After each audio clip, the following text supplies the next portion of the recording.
Symposium for the Temples and Ritual and Antiquity.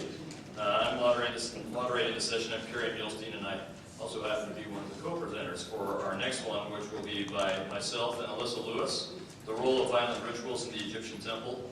I'm an assistant professor of ancient scripture here, and Alyssa is a senior in ancient Near Eastern studies from Chicago. So we'll turn it over to Alyssa.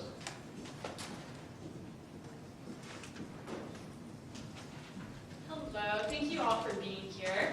As you said, I'm Alyssa Lewis, and I'm one of the co-presenters today.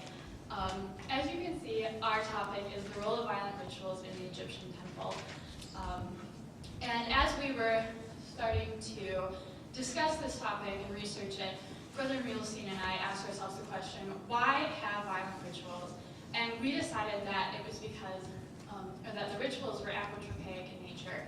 And this apotropaic comes from the Greek word, and tropos, meaning turned, caused to turn, put to flight, and apo, meaning way. So it literally means to make turn away. For our purposes, we sort of decided it was to ward off evil.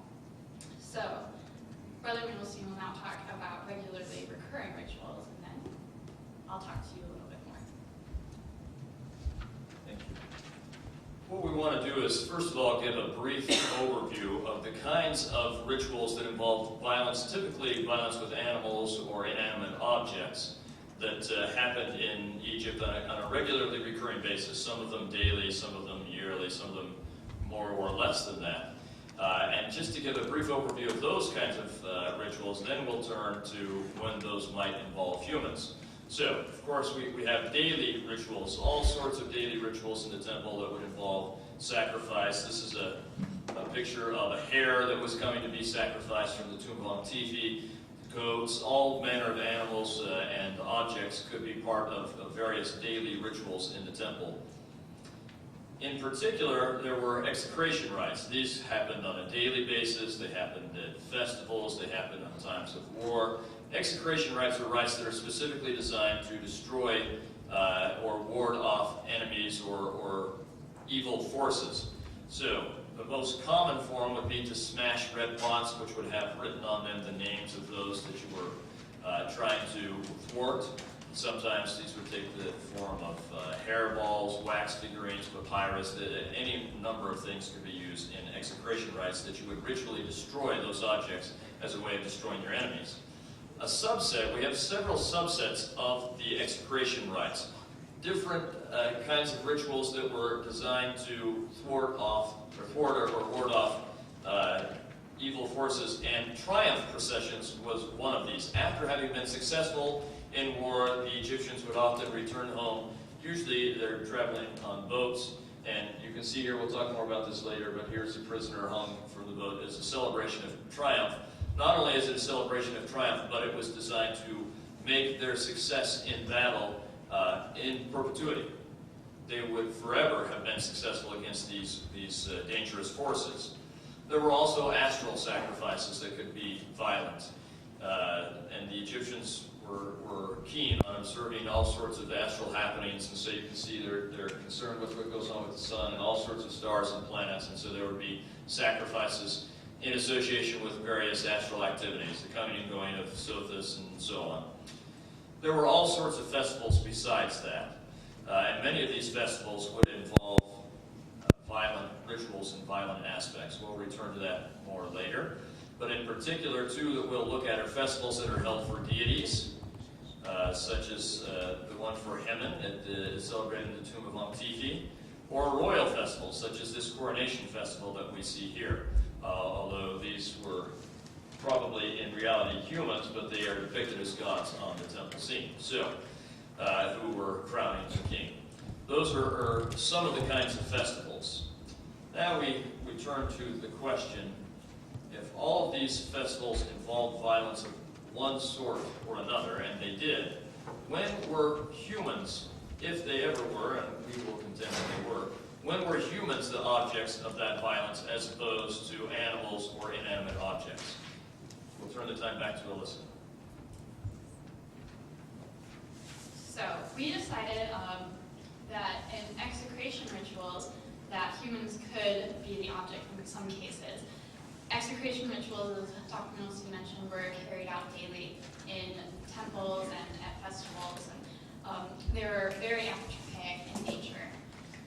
Our first example is Giza, where we have 175 execration texts were found. So we have a lot of information from that site. Among the findings were remnants of melted wax, nearly 200 broken inscribed red vases, and over 400 broken uninscribed red vases. As Dr. Milstein mentioned earlier, they were inscribed with names of enemies, and they were destroyed or smashed in lieu of actually destroying the enemies. And it's interesting that they were red because to the Egyptians, the red was the color of Seth, the Egyptian god, and so it represented chaos or evil. Also from Giza, we have nearly 350 mud figurines, 4 limestone figures, and for our purposes, a human skull was buried upside down with other execration figures, and it didn't have its mandible or the lower jaw. And also, a ritual flint knife was found, and this is a type of knife that was traditionally used in ritual slaughter. Next, we have an account of Senusret I at Tode punishing temple desecrators. We think that foreigners were most likely the scapegoats of this temple desecration. Some of them were flayed, some were impaled, some were decapitated, some were struck with a blade, and some were burned. And this is actually a picture of the temple at Tode as it is now, probably not as it was then. But, so let's take a look at the terminology that Senusret I used in describing this. He said, the knife was applied to the children of the enemy as sacrificial animals. Here, highlighted in red, you see the term sacrificial animals. In Egyptian, the determinative used here is a headless cow, which was the determinative always used for ritual sacrifice of animals in the temple. So here, he's saying that he sacrificed them in lieu of the animals, or as the animals were slaughtered. And it was always used for that sacrifice. Next, we have triumph festivals, and these were triumphal boat processionals after Egyptians were victorious in battle.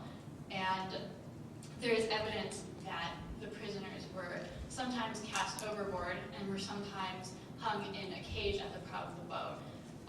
And so we're going to take a few looks at those, and sometimes they were even hung upside down.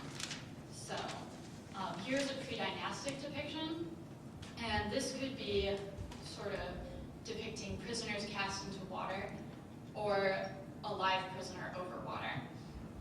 So we're not really sure, it could be both. But here's a picture of a cage found at the Pyramid of Giza.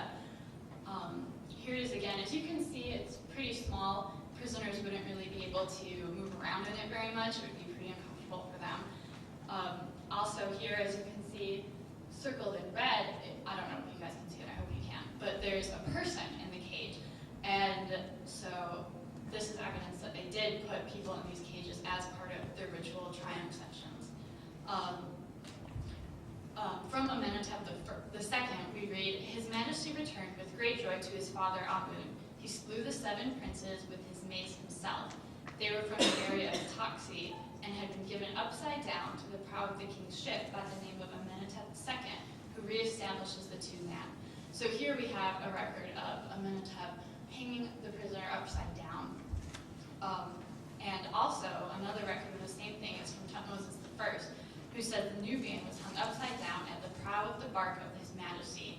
So we have reason to believe that being hung upside down was possibly ritualistic in nature.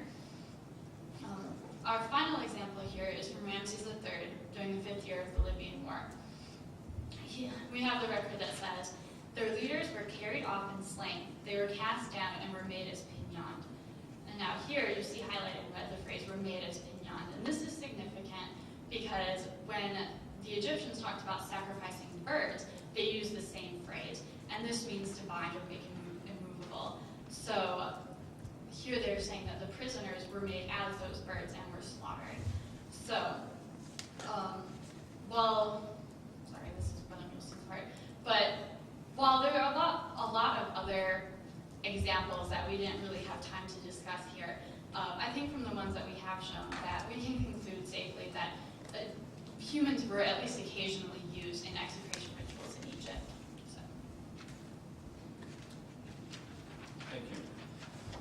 If you'll remember, we also mentioned that these triumph processions were part of these execration rites. There's another form of celebrating triumph that most Egyptologists have assumed was only iconographic, and if it ever happened to a real person, that was very, very early in Egyptian history. But recently we've called that into question, and the work that we've done on that has met a large degree of acceptance, and that has to do with the smiting scene.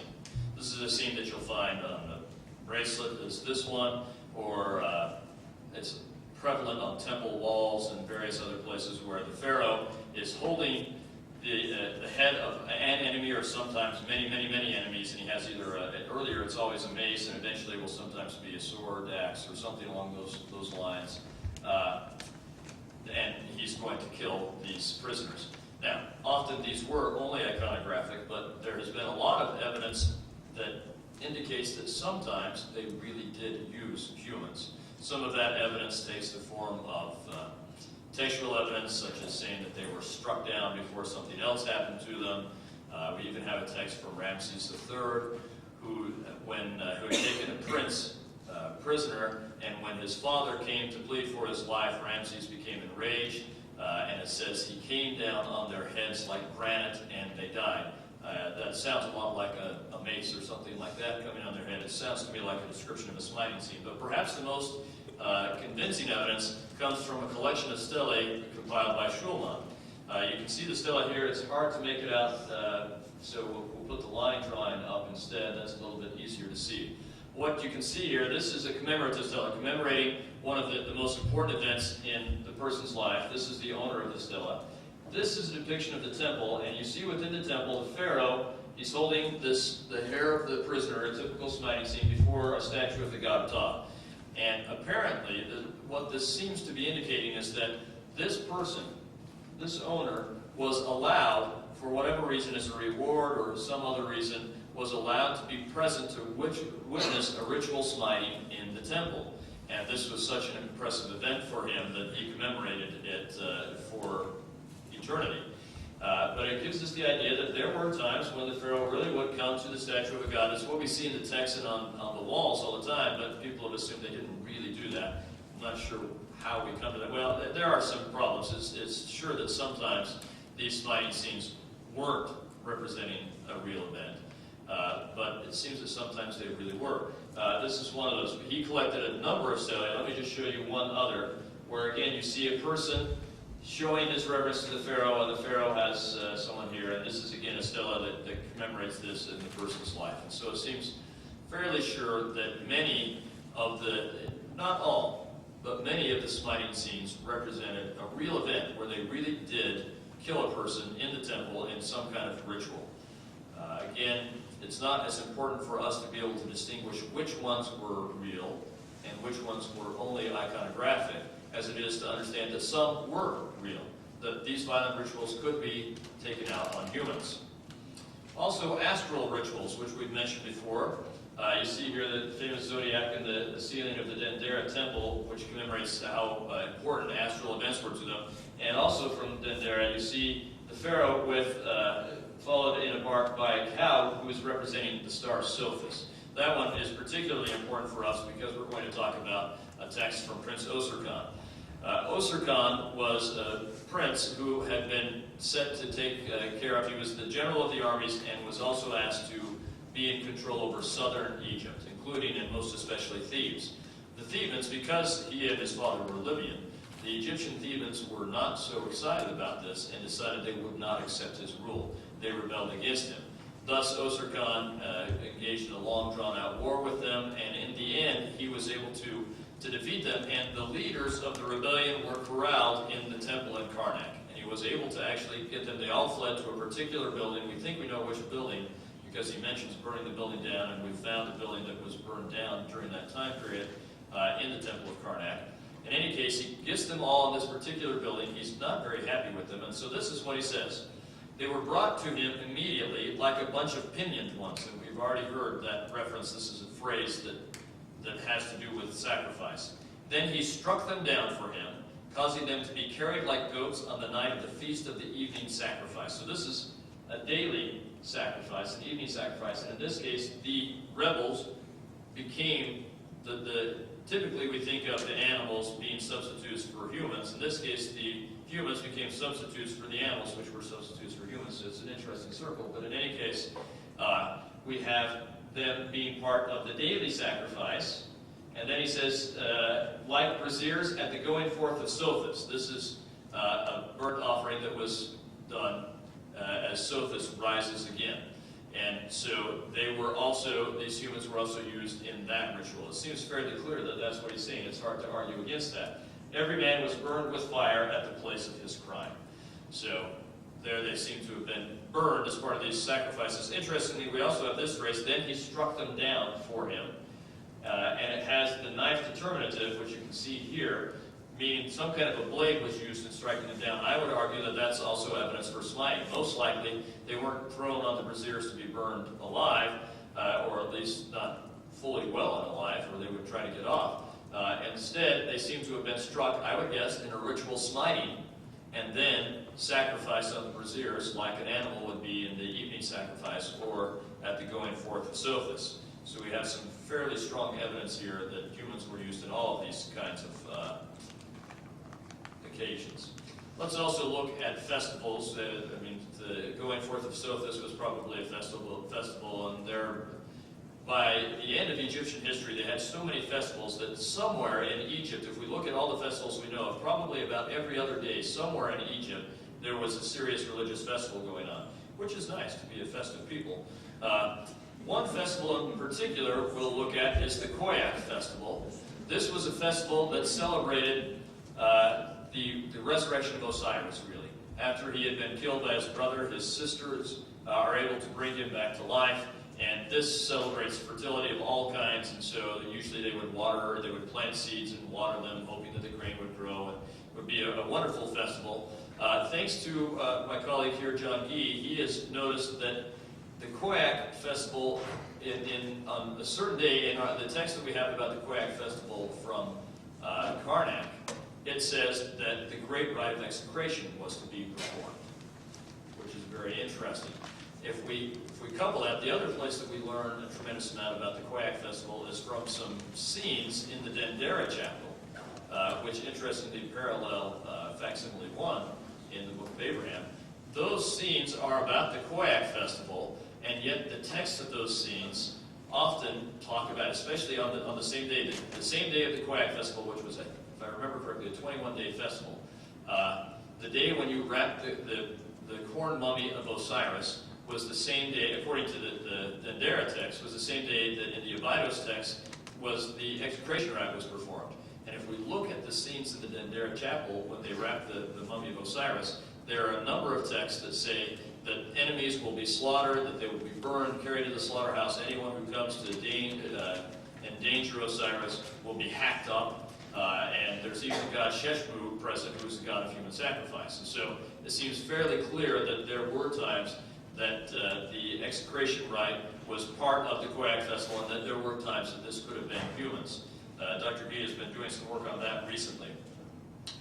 A very similar rite was the Festival of Kites. This is the Festival of Kites. Kites are two birds that the legend has it that when Osiris was killed, his two sisters turned into these two birds, the kites. And in the Festival of Kites, it's a festival done to bring Osiris back to life and to have regeneration in that way. And Isis is supposed to be impregnated by him there and give birth to Horus and so on. In the middle of this ritual, we have the text that describes the ritual. In the middle, it just stops. It's describing all sorts of, it's got a dialogue between Isis, Nephthys, and Osiris, and then it just stops. It has one line. The great rite of protection to be performed in silence. And I would assume that rite of protection is a kind of execration rite to thwart off all evil forces. And so I think we have, again, this connection between recreation and ritual violence against humans. We also have festivals for deity. Most of those, we don't know of anything going on with humans, but again, from the tomb of Antifi, you can see his tomb here, and he talks about the festival for Hemen in this tomb, and then he says, if anyone damages my tomb Instead of sacrificing the bull or the gazelle, sacrifice the person who desecrated my tomb. There was some argument that when this was first put forward by Harpo Willems, there was some argument over that, but it's become largely accepted. It seems fairly clear that he was saying, if you desecrate my tomb, don't use the animal, use the person, and kill him. So for these, there could be human. Royal festivals as well could involve violence against humans, such as the coronation of Amenhotep II. In his coronation festival, it was recorded he cut off the heads of their chiefs. He brought a group of chiefs, enemy chiefs together, and as part of his coronation, he cut their heads off, which would be a ritual setting and seems fairly violent to me. So we are left in the end with the question, when might humans be the subjects of violent ritual? It seems that often my bachelor's was in psychology, so I can't help the terminology. It seems often it might be a response to a certain stimulus. When a certain event happened, desecration of a tomb, something along those lines, desecration of the temple, then you would involve the humans in the sacrifice. So there may have been a regular program of human sacrifice during this period, but there seems to be much later when we get more into the classical period, that what we call late period Egypt. But earlier, if there was a regular program, we can't find evidence for that, but certainly we find evidence for occasional sacrifices of humans. The real surprising thing that Alyssa and I found as we worked through this together, it really seems that every violent ritual in Egypt had the potential to involve humans. As we go through and find when they use objects or animals, it's difficult to find a kind of ritual that we don't have some evidence that a human was involved. And thus, anytime we find violent ritual in Egypt, we have to be aware that this may have also been violent towards humans. Thank you very much.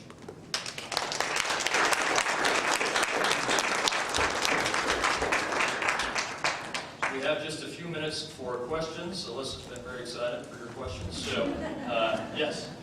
How many of these examples are from the Old Kingdom, or how much evidence do we have from the Old Kingdom for violent rituals? That's a great question. Not very many of them are from the Old Kingdom. We know of execration rites from the Old Kingdom. We don't know of human execration rites from the Old Kingdom. If we had more time, we could get it. There's some evidence for some of the smiting scenes from the Old Kingdom, meaning that there's textual evidence for ritual burning of criminals from the Old Kingdom. But the Old Kingdom, we don't find much evidence for most things from the Old Kingdom. Other questions? Thank you very much.